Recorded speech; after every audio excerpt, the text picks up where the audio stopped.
오늘 우리에게 주신 하나님의 말씀 시편 141편의 말씀입니다. 시편 141편 1절에서 10절까지 말씀입니다. 시편 141편 1절에서 10절까지 우리 주신 말씀 한 절씩 교독합니다. 141편입니다.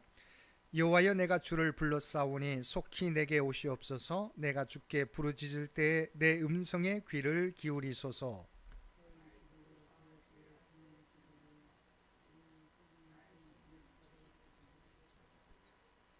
여호와여, 내 입에 파수꾼을 세우시고 내 입술의 문을 지키소서.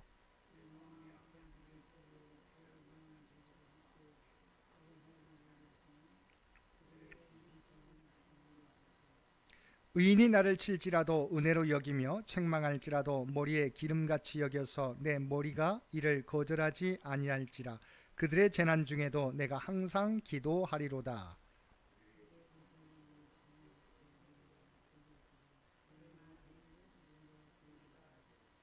사람이 밭가라 흙을 부스러뜨림 같이 우리의 해골이 수월 입구에 흩어졌도다.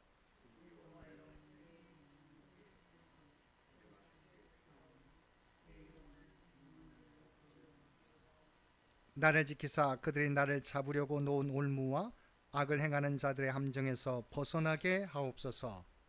악인은 자기 그물에 걸리게 하시고 나만은 온전히 면하게 하소서. 아멘. 오늘도 말씀과 기도로 수요일 하루를 시작하는 모든 성도들 가운데 하나님의 놀라운 은혜가 언제나 함께하여 주시기를 주님의 이름으로 간절히 축원드립니다. 오늘 살펴볼 말씀은 시편 141편 말씀입니다. 시편 141편은 행악자들의 파멸을 고대하며 행악자의 함정으로부터 구원해 주시기를 간구하는 시입니다.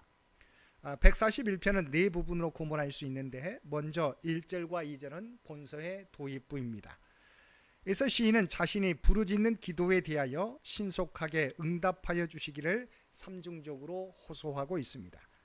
1절에서 다윗은 여호와의 이름을 부르며 속히 내게 오셔서 부르짖음에 귀를 기울이시고 응답해 달라고 기도하고 있습니다. 여기서 내게 오소서라는 말이나 귀를 기울여 달라는 말들은 다윗이 당면한 상황의 절박함을 강조한 표현입니다.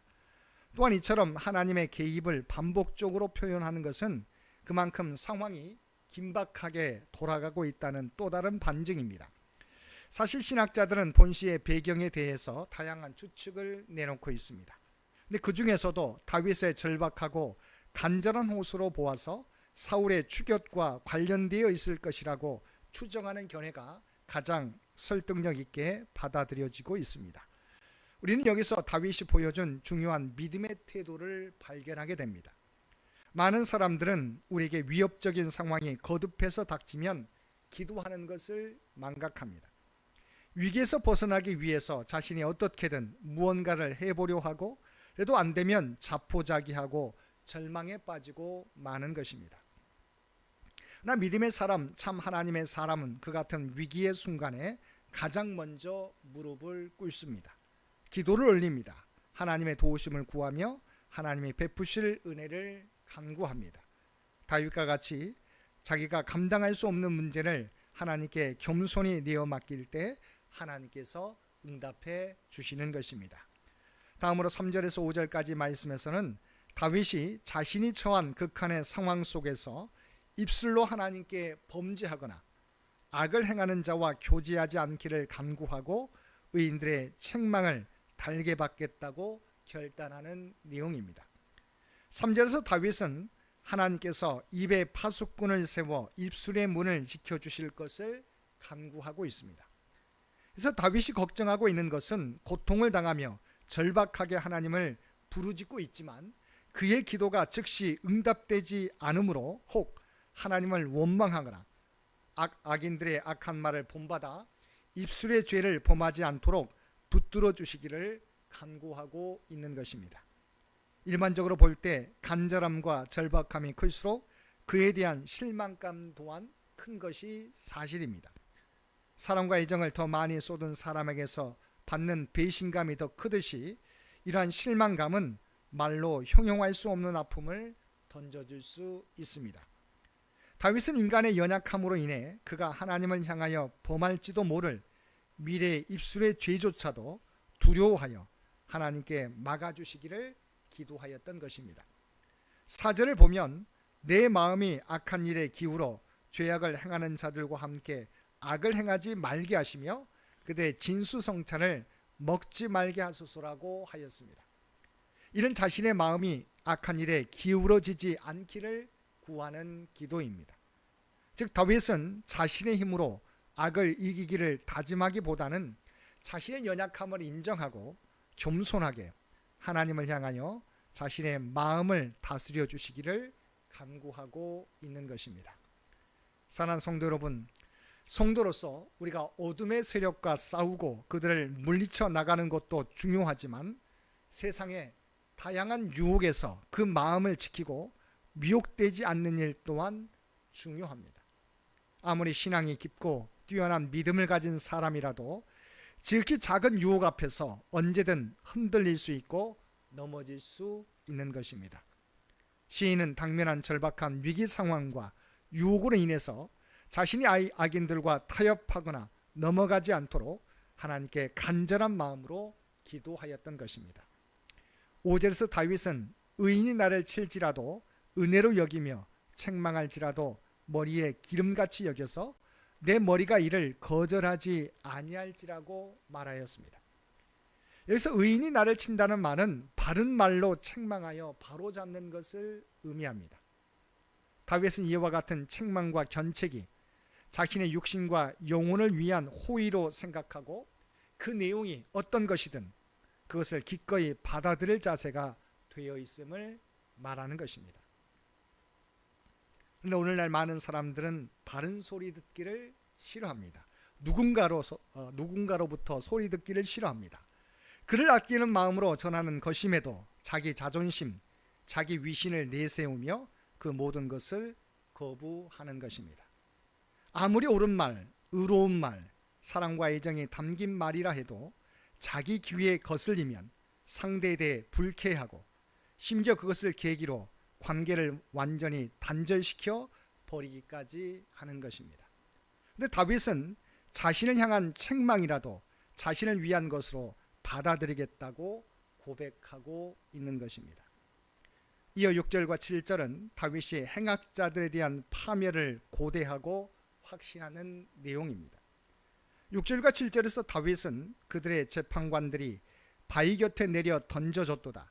내 말이 닮으로 무리가 들으리로다.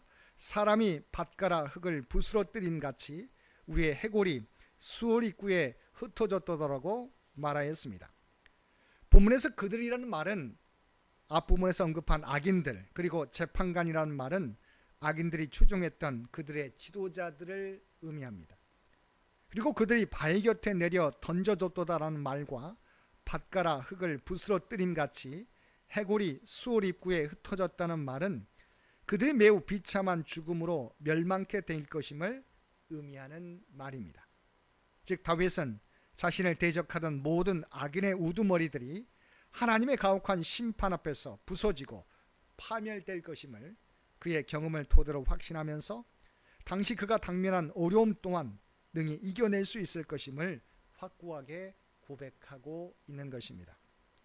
끝으로 8절에서 10절까지 말씀에서는 다윗이 행악자들의 함정으로부터의 구원을 호소하는 내용입니다. 특별히 마지막 절에서 다윗은 악인은 자기 그물에 걸리게 하시고 나만은 온전히 면하게 하소서라고 간구하고 있습니다. 이는 악인의 파멸을 자신의 직접적인 행동이 아닌 악인 스스로의 자승자박을 통하여 이루어지기를 간구하는 것입니다. 사랑하는 성도 여러분, 오늘 우리가 그리스도인으로서 다윗에게 배워야 할 것이 있다면 이것입니다. 그는 스스로가 심판자가 되지 않고 하나님께 맡겼다는 것입니다. 아무리 불법을 행하는 자라도 그들을 불법으로 대적하고 쓰러뜨리는 선택을 해서는 안 됩니다. 모든 일을 공의와 진리대로 행하시며 그 누구보다 지혜롭고 완전하게 모든 일을 성취하시는 하나님을 바라보고 하나님께 전적으로 맡겨야 합니다. 하나님은 하나님을 의뢰하는 사람들을 악인들의 올무에서 건지시고 도리어 악인들 스스로 그 물에 빠지도록 섭리해 주실 것입니다. 이와 같이 다윗은 언제나 스스로 심판자가 되려고 하지 않고 참 심판자이신 하나님께서 가장 완전한 평가와 심판을 내려주실 것을 믿고 심판의 주권을 하나님께 넘겨드렸던 것입니다. 우리들도 어떤 상황을 만날지라도 주님께 맡기며 기도하며 우리가 심판자가 아니라 진정한 심판자이신 하나님께 평가와 심판을 맡기고 우리가 있어야 될 자리에서 맡겨진 사명을 감당하며 살아가는 저와 여러분 모두가 되시기를 주님의 이름으로 간절히 축원드립니다. 함께 기도드리겠습니다. 사랑과 은혜가 충만하신 아버지 하나님, 하나님께서는 언제나 우리의 기도에 귀 기울이신 줄 믿습니다. 어떤 상황과 문제를 만날지라도 하나님께 기도하며 나아가는 저희들 되게 하여 주옵소서. 그리고 우리를 힘들게 하는 사람들일지라도 우리가 심판자로서 대응하는 것이 아니라 진정한 심판자이신 하나님께 맡기고 우리는 선으로 대할 수 있는 우리 모두가 되게 하여 주옵소서. 특별히 이 나라와 이 민족을 기억하여 주시고 하나님께서 하나님의 은혜 가운데 하나님의 뜻 가운데 통치하시고 인도하여 주시기를 원합니다. 올해로 교회 창립 100주년을 맞이하는 창년재단을 기억하여 주시고 우리가 준비하는 모든 행사들과 예배 가운데 함께하여 주시기를 원합니다. 하나님의 교회 가신 뜻을 준비하고 이루어 드릴 수 있는 창년교회가 되게 하여 주옵소서. 다음 성교 100년을 또한 준비하는 창년교회가 되도록 온 성도들이 하나 되어 나갈 수 있도록 귀한 은총 허락하여 주시옵소서. 믿음의 가정들마다 아버지 하나님, 하나님을 의지하며 기도의 제목을 가지고 나아갈 수 있도록 인도해 주신 것 진심으로 감사드립니다. 오직 하나님을 의지하며 나아가게 될 때 우리가 간구하고 부르짖는 모든 기도의 제목들이 하나하나 성취되는 믿음의 가정들 모두 되게 하여 주옵소서.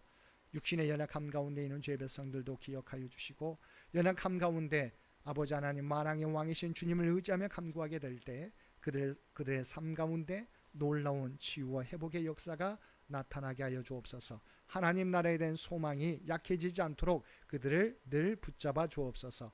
사랑하는 자녀들을 늘 하나님과 동행하며 하나님을 향한 믿음이 약해지지 않게 되기를 원합니다. 다음 미래의 주역들 모두 되도록 주께서 친히 그들을 주장하시고 인도하여 주옵소서.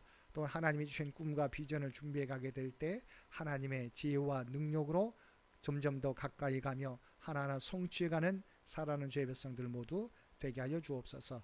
특별히 아버지 하나님 중동에 벌어지고 있는 전쟁을 위하여 기도합니다. 아버지 하나님 전쟁으로 말미암아 많은 나라들과 많은 사람들이 고통을 받지 않도록 하루속히 아버지는 전쟁이 종결되도록 께서 친히 역사하여 주옵소서. 오직 하나님의 평화가 이 세상을 주관할 수 있도록 주장되어질 수 있도록 그래서 친히 이 나라 가운데 이 세계 가운데 하나님께서 친히 함께하여 주옵소서. 오늘도 우리에게 복된 하루를 허락해 주신 것 진심으로 감사드립니다. 날마다 주님과 동행하며 살아가는 우리 모두가 되게 하여 주시옵소서. 또한 우리가 하나님의 구원받은 백성이라고 하는 정체성을 잃어버리지 않게 하여 주시옵소서. 우리가 발을 딛고 살아가는 삶의 현장 가운데 그리스도의 아름다운 향기와 선한 영향력을 나타내며 살아가는 우리 모두가 되게 하여 주옵소서. 이 모든 간구 우리를 구원하여 주신 예수님의 이름으로 간절히 기도드리옵나이다. 아멘.